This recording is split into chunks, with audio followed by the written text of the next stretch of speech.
صلو علیہ وآلہ۔ تو آج ہم آپ سے جاننا چاہیں گے کہ ہمارے پاس جو احادیث اور روایات ملتی ہیں، کیا احادیث اور روایات بھی ہمیں ختم نبوت کے عقیدے کی جانب رہنمائی فرماتی ہیں؟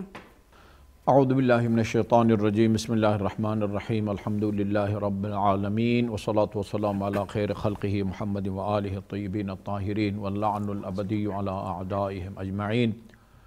اما بعد، قال اللہ الحکیم، بسم اللہ الرحمن الرحیم، ما کان محمد ابا احد من رجالکم ولکن رسول اللہ وخاتم النبیین وکان اللہ بکل شیء علیما۔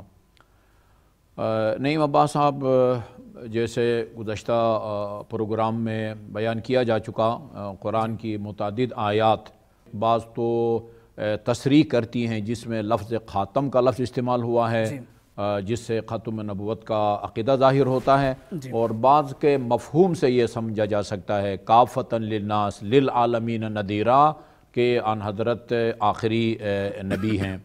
اور گزشتہ پروگرام میں ہی بعض احادیث کی طرف بھی اشارہ کیا گیا کہ آن حضرت نے فرمایا محمد مصطفیٰ کا جو حلال کردہ کام ہے، عمل ہے، اعمال، وہ قیامت تک حلال ہیں۔ یعنی اس کا مطلب یہ ہے کہ یہ پھر شریعت کا ایک دائمی حکم ہے قیامت تک کے آنے والے انسانوں کے لیے، وہ حرام ہو حرام۔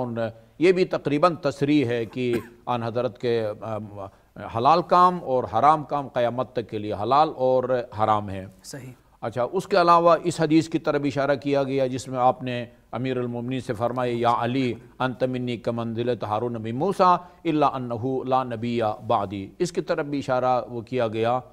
کچھ لوگوں نے آ کے نبوت کا دعویٰ کیا جس کو عربی میں متنبی کہتے ہیں، تو وہ رسوا ہوئے۔ تو ایک بندے نے وہ نبوت کا دعویٰ کیا تو ان سے کہا کہ کیا دلیل ہے کہ آپ اللہ تعالیٰ کی سے نبی ہیں؟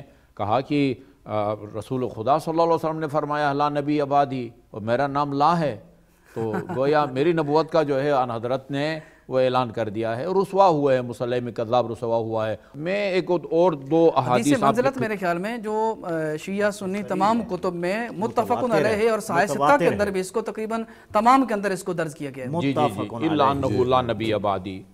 دوسری احادیث جو میں اس میں بڑی دلچسپ قسم کی اور پیاری، کبھی نہ بھولنے والی مثال دی ہے آن حضرت صلی اللہ علیہ وسلم نے۔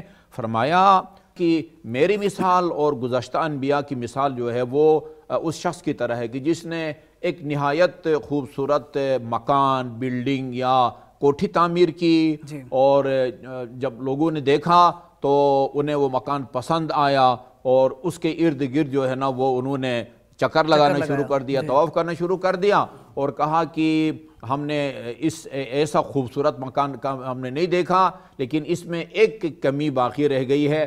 فلان جگہ اگر ایک اینٹ بھی رکھی جاتی تو ایک اینٹ کی جگہ خالی ہے، اگر یہ بھی رکھ دی جاتی تو یہ مکان جو ہے مکمل تھا۔ فرمایا کہ یہ جس طرح اس مکان میں آخری اینٹ کے بغیر وہ مکان اور اس کی خوبصورتی مکمل نہیں ہوتی، اسی طرح انبیاء کے سلسلے میں آخری اینٹ کی حیثیت رکھتا ہوں۔ بڑی دلچسپ جو ہے نا وہ مثال سے آن حضرت نے اپنے ختم نبوت کی دلیل کو پیش کیا۔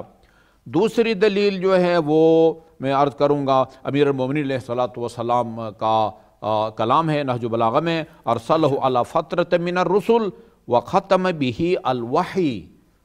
یہ بھی تصریح ہے تقریباً، جیسا آپ فرما رہے تھے، وحی سری جو ہے وہ بس وہ انبیاء پر ہی ہوتی ہے۔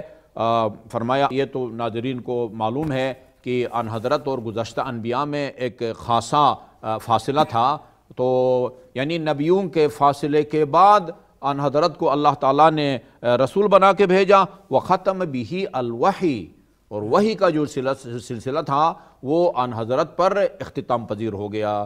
یہ بھی گویا امیر المومنین کی طرف سے تصریح ہے کہ آن حضرت جو ہیں وہ خاتم الانبیاء ہیں۔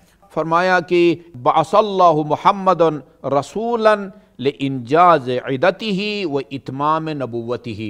اللہ تعالیٰ نے حضرت صلی اللہ علیہ وسلم کو بھیجا تاکہ لوگوں سے جو وعدہ تھا وہ بھی پورا ہو جائے، و اتمام نبوتہ،